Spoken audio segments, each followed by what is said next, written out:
15 seconds to go.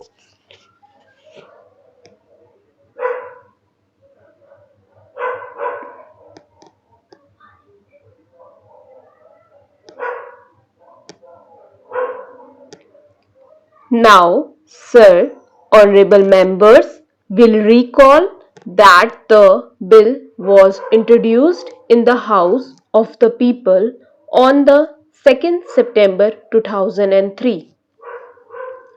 It has had a long history and in one form or another it has been before the public since the end of 1949.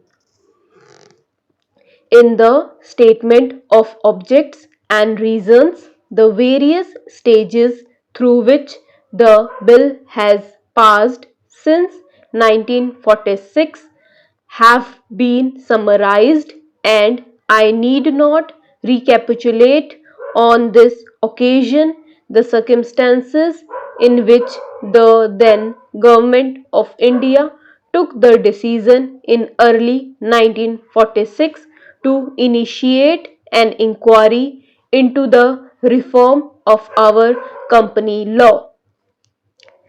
I would remind honorable members that between 1946 and 1948, the entire field of company law was carefully reviewed by two distinguished company lawyers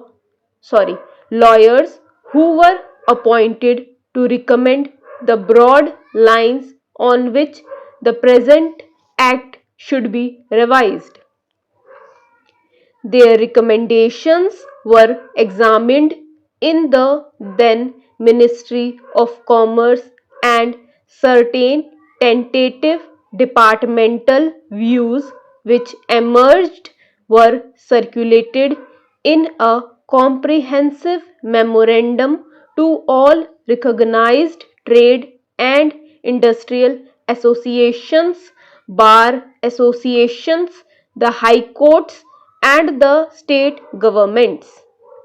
That brought us to the end of 1949.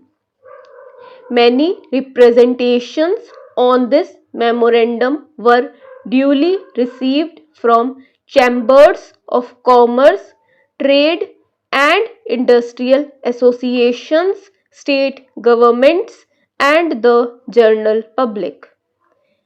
At the end of 2000, and the Government of India appointed a committee under the chairmanship of Shri Bhabha to go into the entire question of the revision of the Companies Act with particular reference to its bearing on the development of trade and industry in this country.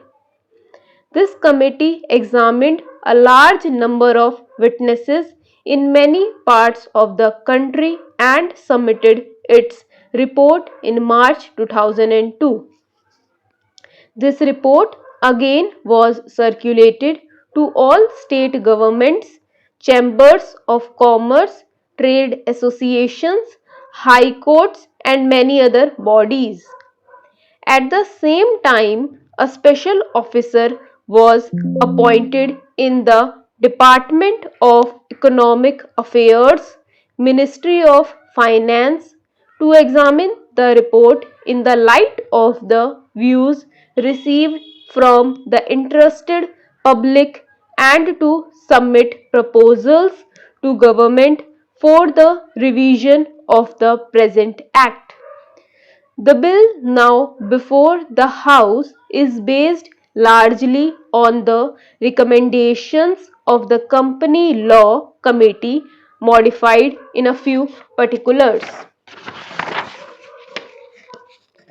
Honorable members will notice that so far as public relations go, the bill has covered adequate ground. In a measure like the Companies Bill, however, which covers the entire field of the operation of joint stock companies, The limits of consultation and discussion can never be exhausted, and I would like to inform honorable members that although the bill was introduced in Parliament over 7 months ago, our efforts have been engaged throughout this period in further studies and informal discussions with the interests concerned, and on occasions I have also participated in such discussions.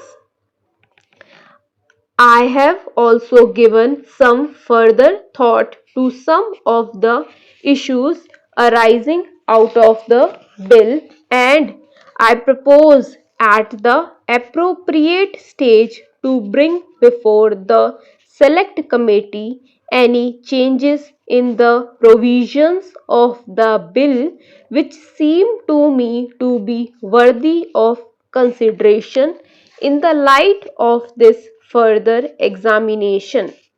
Now, honorable members would have noticed that the bill contains 6 clauses and 12 schedules.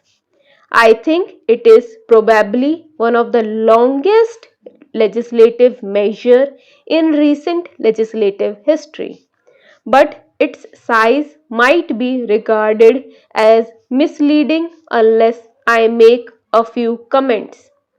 The bill is both, one must remember, a consolidating and amending measure.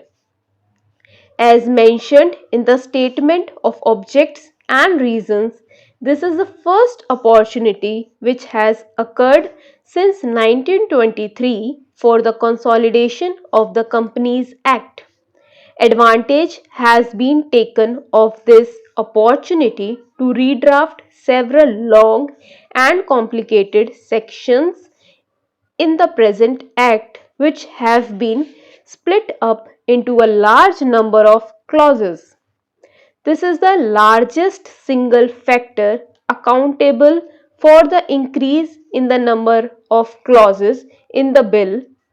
New clauses embodying substantial changes in the present law would hardly constitute more than a small fraction of the bill. I would also draw attention to the structural changes in the bill to which a reference has been made in the statement of objects and reasons. The redraft of the bill and the rearrangement of the existing chapters in the Companies Act in a more logical order have, I think, resulted in a noticeable improvement in the form of the bill, and I hope will refacilitate better understanding and appreciation of the scheme. I wish that the Act which came into effect long ago was implemented properly. I know that the minister here is very earnest in implementing it, but unfortunately his colleagues at the state level are disappointing him. Unfortunately, no steps have been taken for trimming or toning up the administration at the state level and at the district level. They have to be taken immediately.